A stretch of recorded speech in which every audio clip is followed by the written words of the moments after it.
My name is Alina. I used to believe that family meant unconditional love. But mine taught me that blood can be the sharpest blade when wielded by the people you trust most. I had always been the quiet one, the achiever, the one who didn't cause trouble, didn't need rescuing, didn't beg for attention. I built my life brick by brick, working 14-hour days to build a branding company from the ground up. I never asked for a dime from my parents. In fact, I was the one who helped them when bills piled up. I never asked to be the favorite.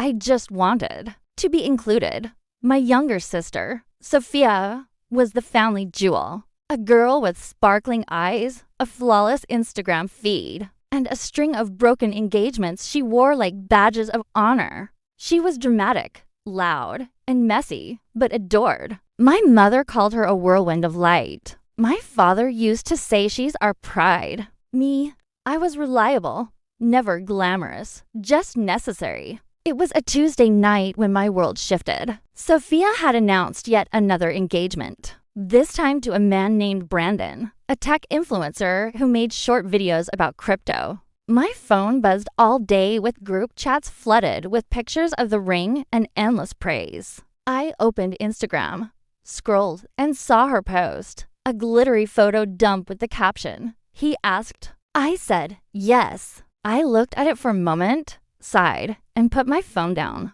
I didn't press like, not because I was jealous, but because I was tired. I had just gotten out of back-to-back investor meetings, hadn't eaten since breakfast, and the day had drained every ounce of energy from me. I planned to call her the next day and congratulate her properly, but I never got the chance. That same night, I received a message in the family group chat. It read, "Alina, it's honestly embarrassing that you didn't support your sister.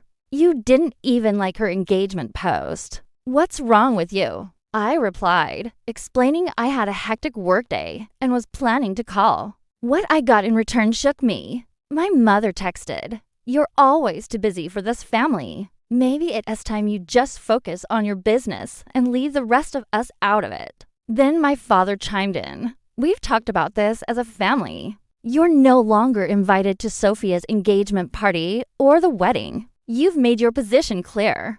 Made my position clear for not liking a post. Then came the blow that shattered me.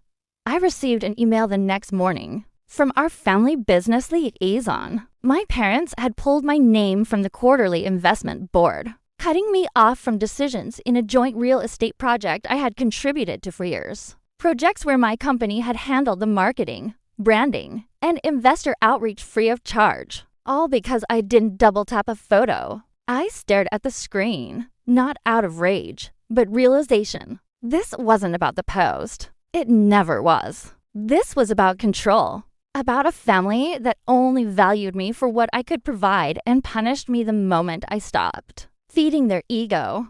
I shut my laptop and something inside me clicked. If they wanted me out of the family, fine. But I was taking every inch of value I'd given them with me. They had no idea I owned the rights to the contract. That allowed their real estate venture to operate under my company S brand umbrella. They had no idea that their business deals were tied to the image I had built, an image I could erase with a single legal withdrawal. So I started planning, not out of anger, but out of clarity. They kicked me out of their family. I would walk away. But first I would pull the curtain down on everything they built with my name. The silence from my family should have stung. But instead, it cleared the noise. For the first time, I could hear my own thoughts again. No manipulation, no guilt trips. Just me and my truth. And that truth was loud. They didn't deserve me. I spent the next week quietly collecting every document, every email, every contract my company had ever signed with my father's real estate group. One clause stood out like a spotlight in the dark. All brand materials, investor portals, and digital properties remain the intellectual property of Alina Creative Co., unless otherwise stated. I smiled. My family had used my success like scaffolding. Now I was pulling it down. That Friday, I walked into the boardroom of my own company and met with my legal team. I want to withdraw all branding rights and terminate our partnership with Lexington Properties, I said firmly. That's your father's firm, isn't it? No, I replied, looking him dead in the eye. It used to be. By Monday, letters were sent. Websites were taken offline. Real estate listings vanished into blank pages with a single error message. This domain no longer exists. Client pitch decks pulled. Logos wiped from every office door. And to twist the knife just slightly more, I didn't call them. I didn't warn them. I simply vanished their business from every space I had. Helped build? The fallout came fast. My dad called my office 5 times in 2 hours. I didn't pick up. Then the emails started from his partners, clients, even longtime investors. What's happening? Why is everything offline? We need answers. Then came the panic on the family group chat, the same one they had banished me from. My mother sent a message publicly tagging everyone except me. Does anyone know why the site is gone?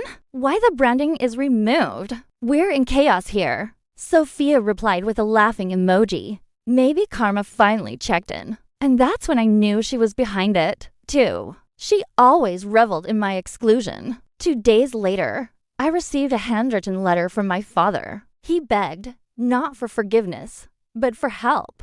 He explained how their biggest investor had backed out, that their upcoming showcase was now canceled. He wrote that he had made a miscalculation in removing me from the family venture. I folded the letter and placed it in a drawer. I wasn't done yet. Sophia's engagement party was just a week away. My entire family was flying out to a luxury vineyard estate my branding had helped market last year. They didn't know I had ties to the owners. I made one call. 2 days before the event, the venue pulled out. Sorry, they told Sophia. There's been a scheduling mistake. We're unable to host. I watched online as her Instagram turned from pastel filters to chaos. Stories flooded in. Tears, complaints, rants. And I just sat back sipping my tea. They tried to humiliate me publicly for not liking a post. I took their post and turned it into a private war zone with no yelling, no confrontation, just cold, calculated silence. But this wasn't revenge. This was transformation. I learned that removing yourself from toxic spaces isn't weakness. It's wisdom. I stopped trying to prove my worth to people who only saw me as a utility. I focused instead on the empire I built with my own blood and sweat. The same people who said I didn't belong in their family were now begging to stay in my orbit professionally. I had become the gravitational force, and they were losing oxygen. But I wasn't finished just yet. Section 3 would bring the closure no one saw coming. 3 months passed. The dust settled, but only for them. My parents had managed to piece together a makeshift website with another agency. It looked nothing like the legacy I'd built. Generic, clumsy, hollow. Sophia's wedding was drawing near. I hadn't been invited, of course not. But I had no intention of attending. Not because of pain, because of peace. Peace I had earned. Then, unexpectedly, I received an invitation. Hand-delivered, thick ivory paper, a formal gesture. Inside the envelope was a brief message from my father. We realize we were wrong. The family isn't whole without you. Please come. I didn't cry. I didn't flinch. I simply placed the invitation aside, unfinished tea in hand, and smiled. 2 days before the wedding, I made one final decision. Not to show up, but to make sure the truth did. At exactly 3 p.m., on the wedding day, while guests were sipping champagne under chandeliers and Sophia posed for perfect bridal portraits, every screen in the venue lit up. Not because of some glitch, because of a presentation, one they didn't know was scheduled. It was a slideshow titled What Family Means to Me, a curated reel of moments over the past year. My parents deleting my contact, Sophia mocking me on social media, group photos I was cropped out of, and receipts from the branding I had provided and revoked. Then a final slide. I didn't unfollow. Family. I just stopped following pain. The room went quiet, according to someone who messaged me later. Sophia dropped her champagne glass. My father looked like he'd seen a ghost. My mother burst into tears, but not the kind that make anyone feel sorry, the kind that finally taste consequence. But I wasn't there to witness any of it. Instead, I was seated at a quiet seaside cafe with a close circle of real friends celebrating the launch of my new women-led investment incubator, a project built to uplift young women like me who had been dismissed, sidelined, and erased by the people they called family. That day, the press published a feature story titled, "From Family Outcast to Industry Powerhouse: How One Woman Rewrote Her Legacy." And beneath it, a quote from my interview. Forgiveness isn't always about letting them back in. Sometimes it's about letting yourself go free. Later that evening, I received one final message from my father. You didn't have to go this far. You made your point. I didn't reply because I had no point to make anymore. They taught me how cruel love could be. I taught them how powerful detachment is. My story didn't end with their validation. It began with my refusal to need it. As the sun dipped below the ocean and laughter echoed around my table, I realized something beautiful. They kicked me out thinking they'd destroyed me. But all they did was set me free to become unstoppable. And in the quiet of that final moment, I knew that was the loudest revenge of all. Not the collapse of their empire, but the rise of mine.